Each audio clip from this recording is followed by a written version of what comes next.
flight, we are go for launch. T minus 5, 4, 3, 2, 1, 0. Liftoff.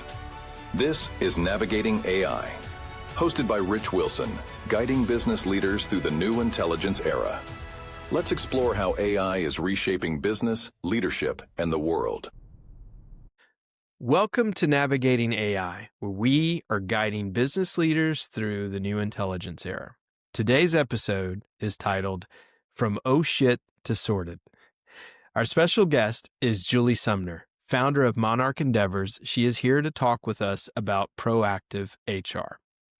Julie is a trainer, an investigator, a consultant, and a coach who specializes in those high-stake moments where leaders aren't sure what to do next. A recovering attorney who made partner as a labor and employment litigator, she launched Monarch to help organizations shift from damage control to prevention.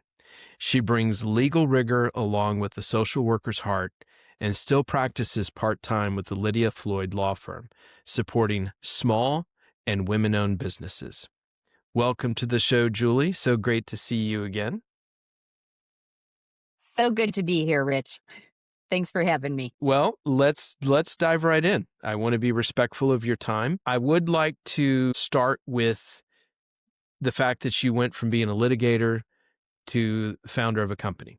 What problem did you most want to solve by going proactive? Well, a big part of it was, as a litigator, by the time a client comes to me, the cards have been dealt. So all that I could do was damage control. So that is very reactive. And I felt kind of helpless in those situations because it was like, if you had just done X, Y, or Z, maybe we wouldn't be here. So that's really initially the biggest problem I wanted to solve, was helping companies stay out of court to begin with. And I think over the years, it has morphed more to just helping them navigate those sticky situations with more confidence, so that they do still stay out of court, but that they also learn those skills for themselves so they hopefully one day won't need me. Okay. With that being said, what was the first "this is working" moment that you experienced? I think it was when I started to get a pretty steady stream of referrals, like when you start your own business. I don't know if you experience this, but the first few people you Not at get all. the first few people, you get as clients tend to be people you have some sort of relationship, right? So, Right. and so on some level, you're thinking they're just being nice, like they're just doing me a favor by using me, and so I think it was once it started to be people I didn't know who were coming to me through those referrals that were those longtime relationships I had. And then it was even getting like, oh, I heard about you through so and so, who might not even have been a client, but they found their way to me through a variety of people that I know in the community. That was probably my first sign, like, oh, this might actually be sustainable. Fantastic. Okay. Define an "oh shit" moment that's in your world.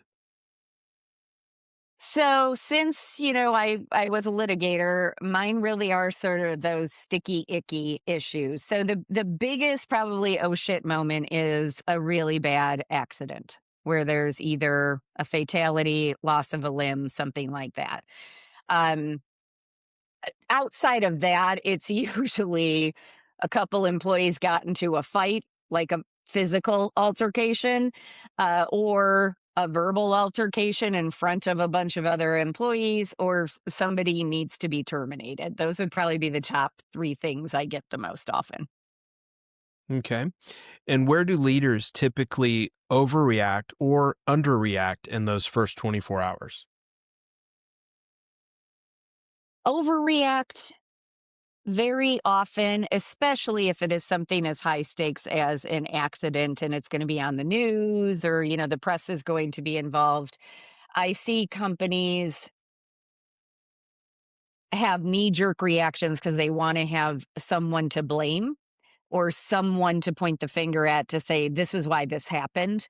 And that can be an incredible amount of pressure. And so it's really easy for employers to overreact and make a knee-jerk a decision that they're going to regret probably within 24 hours. So that's probably the biggest one. Underreacting is, I would say, for a lot of the other things I deal with, is not taking them seriously enough. And not resolving them quickly enough. So things get bogged down and it's like, well, we got to get all the right people involved and this person's on vacation and this person's whatever. And you're like, okay, but if somebody got in enough trouble that you are telling me they need to be fired, we can't wait 2 weeks to do it. So it's kind of a mixture, but those would probably be the two best examples of overreacting and underreacting. Okay. So with small HR teams, 1 to 3 people, what do they need to do in week 1 of a crisis? They need to have a plan, a crisis plan, way before week 1. So, because when a crisis happens, like again, take a really bad accident where an employee has died. It is all hands on deck. Like everything Mhm. stops and it becomes about that, and as it should. But everything else sort of gets pushed to the back burner. And if you don't have a plan for who's going to carry on all the other operational stuff and all the day to day stuff that still needs to happen while you're dealing with this crisis, it's going to be a mess. You also have to have all the right people in place, because you've got to have the person who's going to speak to the press. That can't just be somebody who gets a 30-second prep before they go out to a bunch of cameras. Like, you got to have a plan, and it's got to be in place, and people have to be trained on it. The point people have to know who they are, and they have to be really comfortable with what's going to happen. Because in a crisis, you want to be able to look at something and be like, okay, here's step 1, step 2, step 3. You don't want to be relying on people to be thinking with common sense during those moments when something tragic has happened. That sounds really good. Great advice. And if they can only do one thing well in that week, what should it be? Communicate, most of all with their employees, because a lot of times when something like that happens, or there's a high profile oh shit moment within the company, it's kept really tight in house. It's usually at the leadership level, and Mhm. employees are just left wondering what the heck is going on, and they feel like they're left out in the cold. And that usually is very upsetting to them. So communicating, being as transparent as leadership can be, and making sure that those doors are open so that if employees do have concerns, they know where to go and who to talk to about it. Very good. Great answer. So, can we talk about manager training for a moment? Sure. Okay. We find that many people are promoted to manager for their technical skill, not necessarily their people skill. What skills would you say change outcomes quickly? Well, first, I could not agree with you more. I say that all the time. Most Hmm. managers are promoted because they're good at their job, not because they're good at managing people. And in their defense, they're usually not trained on how to manage people. So Hmm. I would say the skills are those communication based skills. So teaching them how to have difficult conversations with their employees, conflict resolution. So how to mediate disputes between employees, performance management, how to talk to employees about their performance, both when it's going well and when it's not going so well. It's just as important on both sides, right? We tend to only talk to employees when something has gone wrong or their performance is not where it needs to be. We often forget to tell them, hey, you're doing a great job, or give them positive feedback. So I would say all of those, we tend to refer to them as soft skills, but I recently heard somebody refer to them as power skills. And I really like I that like because that. I like that too. I do think that they are a source of, maybe they should be called empowerment skills because they are a sense of empowerment both for the manager and for the employee. But I think all of those skills that are ones that we don't focus on enough are the ones that are game changers. Hmm.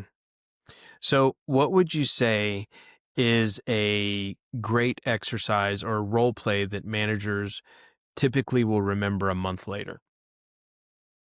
Having a difficult conversation.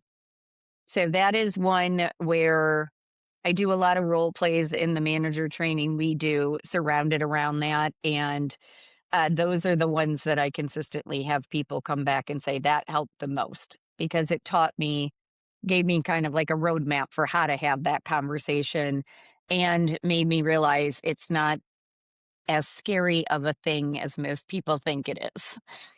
Yeah, that's a great strategy. I like that a lot. So, can we talk a little bit about your investigation craft? Sure. Intake, scope, witnesses, documentation. What would you say makes an investigation fair, fast, but also defensible? The two biggest things are that it has to be prompt and thorough. So you need to move as quickly as you can, but not at the expense of thoroughness. So if an investigation has to take a month and not be shortcutted, it should take a month. Um, that can be challenging because people get really, really impatient. But what you don't want to have happen is to end up in court at the end of it all and have the lawyer on the other side or the jury say, you know, people kept mentioning this particular witness and you never talked to them. And your response is, well, I felt like I had to wrap it up. So that's not going to be Mm, great. So it has to be prompt and thorough. And prompt means it typically you need to start the investigation within 24 hours of when you receive the complaint or know of a reason to start an investigation.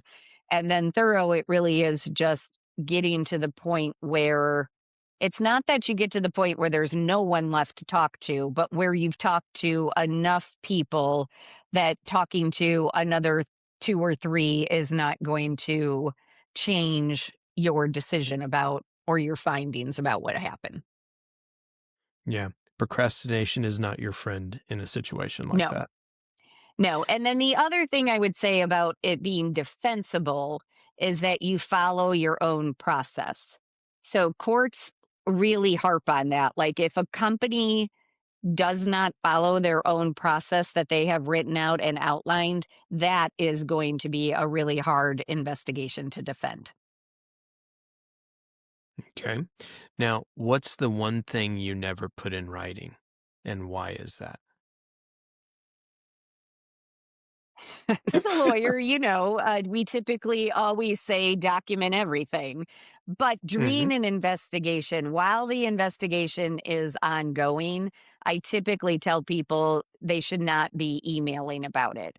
And the reason for that is it isn't that anybody's doing anything nefarious, but emails can be so easily construed.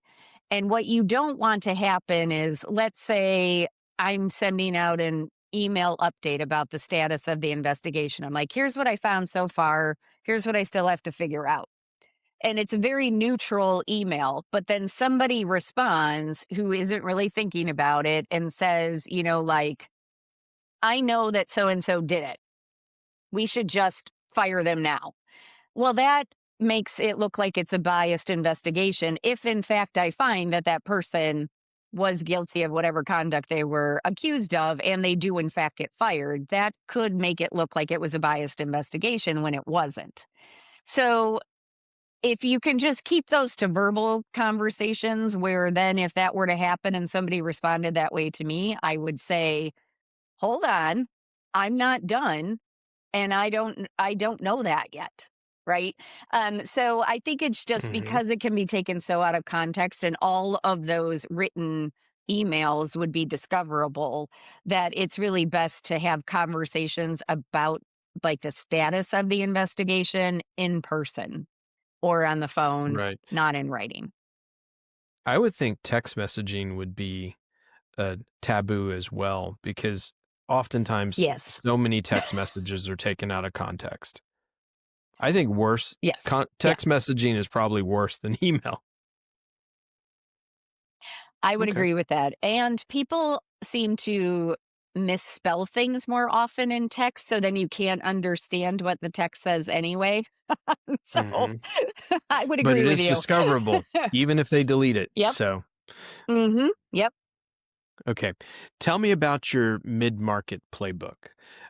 Your clients, 100 to 500 employees. Give me 3 preventative habits that cut investigation volume by half.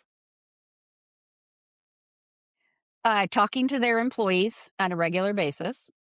That would be number one. So, are you sensing a theme here? It all comes back to communication. Yeah. So, actually talking to their employees, resolving issues promptly, not letting things fester. That's a big source of complaints is when somebody goes to their manager and says, I'm coming to you with a problem, and then they don't feel that anything was done about it. That is what Right. usually leads to somebody filing a complaint of some sort. So, talking to their employees, resolving issues promptly, and going back to what we were talking about a little bit ago, letting your employees know that you value them. Because if your employees feel valued, they're less likely to think negatively about their manager or the company. And so they're less likely to have complaints about workplace issues. I would agree with that wholeheartedly. Now, let's look at the other side of that. Which habit is hardest to adopt? And how do you get the business owner or the business leader to buy in on that? That is a big challenge. I would say the hardest habit is the one that I'm preaching about, which is to get people to change how they communicate. So a lot of people will listen, in a training and say like, "Yes, this makes so much sense." And then they go back to their day to day and they're like, "I don't have time to do that." Or again, it's hard because sometimes you have to admit to people like, "Hey, I haven't done a very good job of this. Can we reset? I want to try to change this. I want to start having better conversations, more transparent conversations." And that can be really hard for people to do, but it has to happen. So I think that's as much as I'm saying that's what the most crucial skill is, the ability to communicate and communicate well. I think it's also the hardest one to adopt because it requires the most change from the individual. Okay. Now, let's pivot. Let's talk about AI in the HR workspace. What do you see as a real upside, time cost versus pitfalls, especially in recruiting, hiring, and your trust but verify approach? So I think AI, where it can do the most good in HR, is in automating some of those routine administrative tasks that are big time sucks for HR folks. Because just like everybody else, HR folks don't typically have enough hours in the day, and a lot of Yeah. times, I think you and I have talked about this before, but a lot of times, what ends up happening is they don't have time to focus on strategic HR and how they can support the business's goals, how they can contribute to the bottom line, how they can become a revenue maker instead of a revenue taker.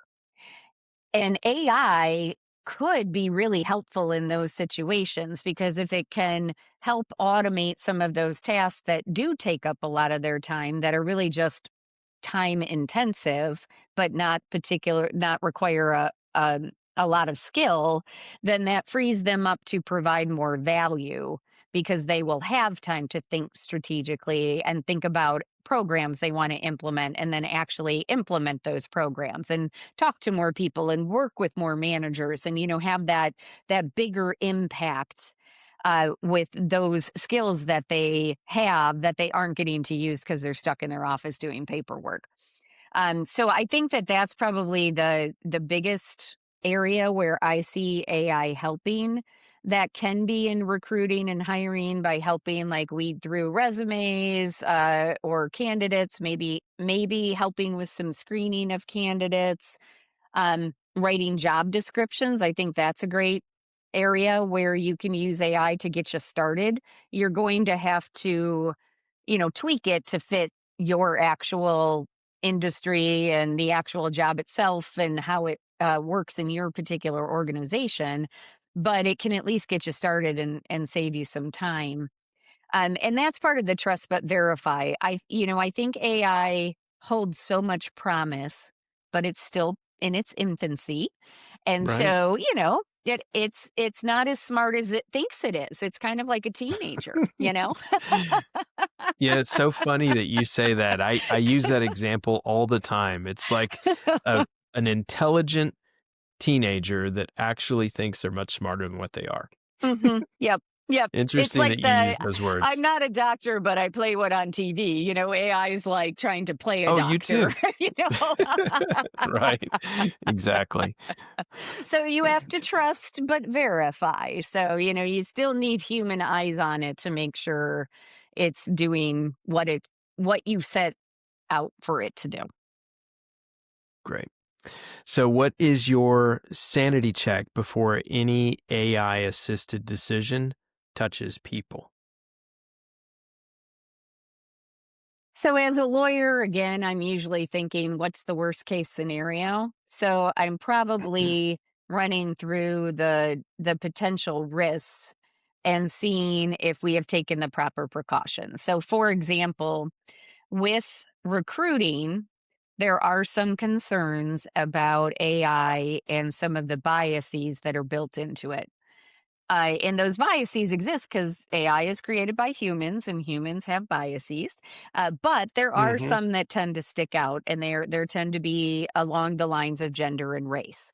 And so if one of my clients wanted to use AI to help with recruiting, and they had developed some sort of program, those are the kinds of things I would be checking for. Like, I would want to be running samples to see if it was biased in any way. And if it was, then obviously it's not ready to be used. So I think that those are the types of things that you have to watch out for, is just to make sure that it isn't excluding people in a way that could be deemed illegal, but even before you get to that level, just would be unethical, or not what you wanted it to do, right? Like, most of us don't set out to exclude vast groups of people. We want the best candidates. So you want to make sure that it's really giving you the best candidates and not inadvertently excluding populations that shouldn't be excluded. Okay. What would you say is the one template that every HR team should use? A handbook template.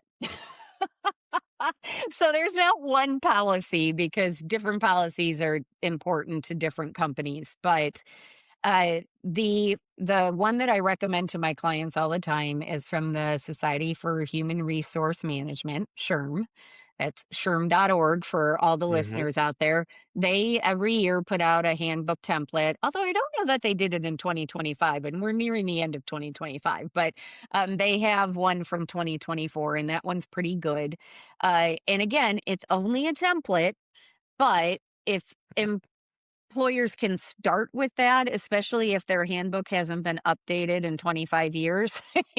They they probably need a new handbook. So if they could at least start with that template and then maybe get some help. You could even use AI to run through the handbook, like put it in Hmm. AI and see what it pops out as to what changes might need to be made. There's an example where it could be used, but having a solid handbook is a really, really helpful tool.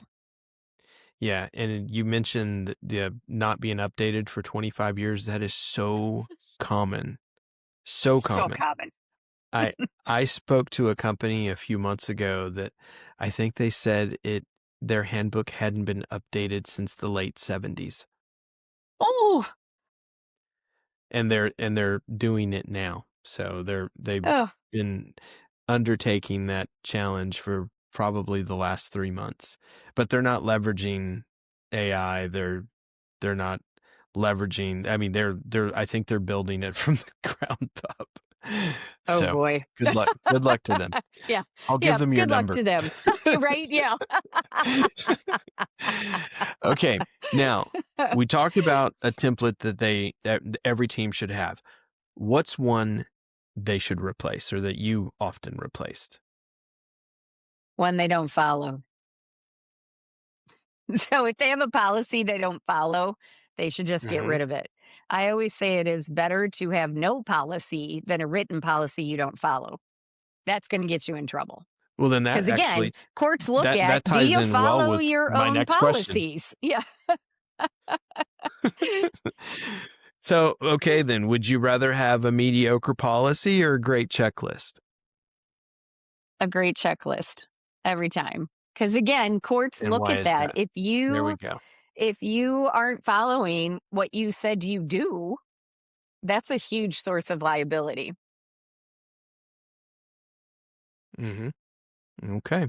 Now, after the dust settles, how do you help those business leaders rebuild trust post incident?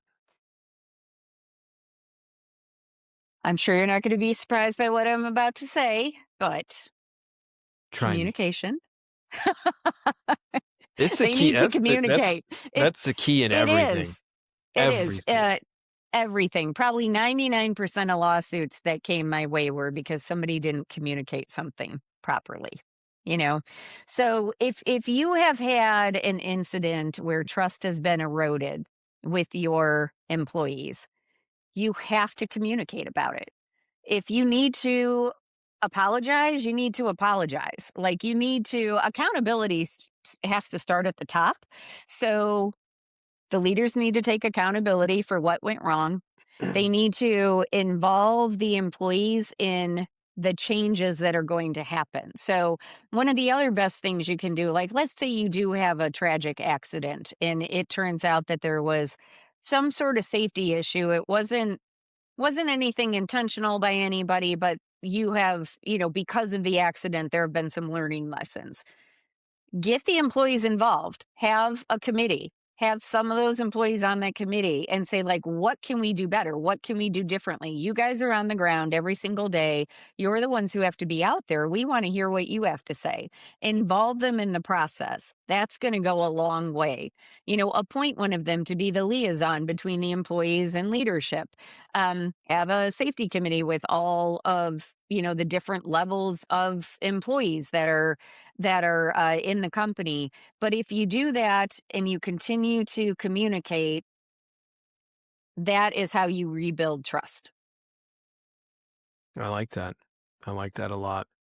Now, what is a concrete behavior change that you look for 30 days later?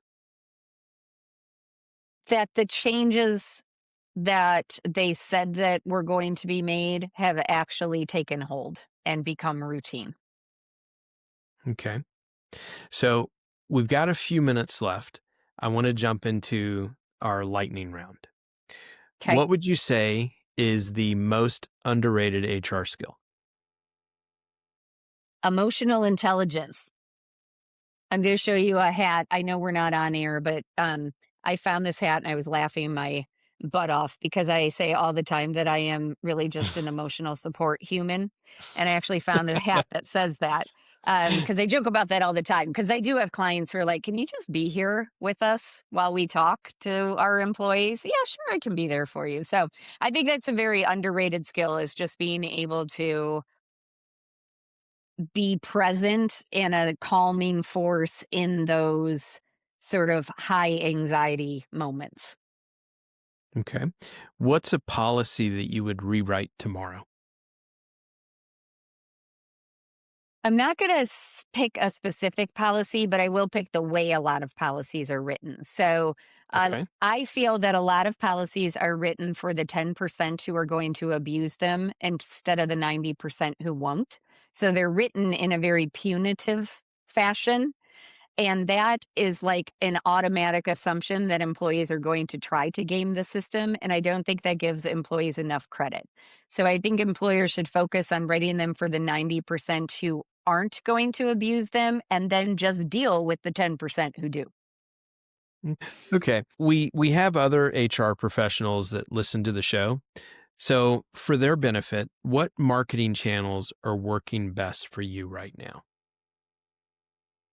So marketing, I would say, is a very interesting thing. I'm certainly no expert at it. For Monarch Endeavors, we found that LinkedIn is probably our best tool. For the Okay. podcast, we're finding that Facebook and Instagram are probably better. Really? Okay. Mhm. Now, is there a channel that you've used and eliminated? So when we first, for several years there, for Monarch, we did LinkedIn, Instagram, Facebook. Um, Again, we didn't really find we were getting a lot of traction on Facebook with respect to Monarch. And I think that makes sense. It's not the best for business to business. So we decided to focus solely on LinkedIn for Monarch services. As I mentioned, our podcast, Wine with HR, it's a little bit different because it's more lighthearted, so it lends itself more to Instagram and Facebook, where you post a lot of videos or the promos or things like that. So we do post on LinkedIn for the podcast as well, but we're finding that we can have a little bit more fun on Instagram and Facebook with the podcast. Okay. Now, you mentioned at the beginning that you were getting referrals. That was really what kind of set you into motion, and it was your, hey, this is working moment Mhm. for you. With regards to referrals, how do you tune referrals so that they reflect the right type of client for yourself?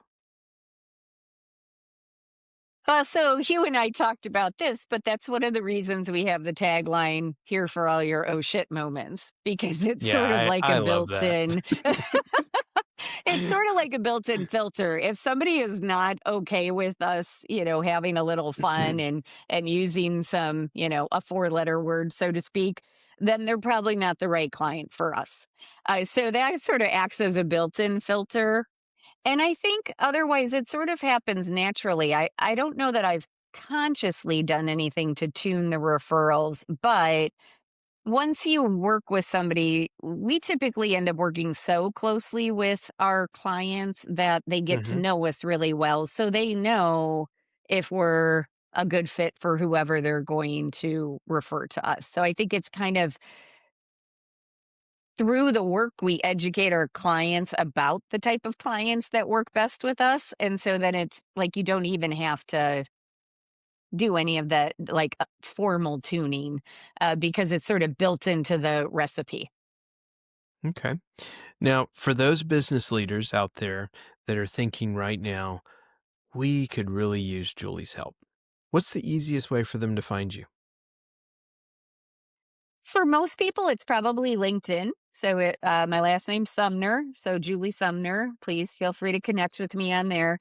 I would say our website, but I joke about this whenever I'm talking to entrepreneurs. But when you're picking your company name, and your website name, your domain name. Maybe don't have it be your company name if it's really, really long. So, like, our website is monarchendeavorsllc.com, but that's pretty long and not everybody knows how to spell endeavor. So, it can get confusing. I'm sure you'll put it in the show notes for everybody. But so they can find us on the website, they can connect with me on LinkedIn. We'll put my email in the show notes as well, and they can always email me. But those are probably LinkedIn's probably the easiest way if they can't remember anything I just said. Okay, very good. Julie, thank you so much for being here today. I've really enjoyed this conversation, got a lot out of it. I'm sure our listeners have too. And I would like you to have a wonderful rest of your week. Thank you so much, Rich. It was so much fun to be here. Thanks for having me on. Oh, You thank enjoy the you. rest of your week too. Well, thank you very much. Mission accomplished. This is Navigating AI. Subscribe for more insights into how AI is transforming business, leadership, and the world. Until next time, stay curious, stay ahead.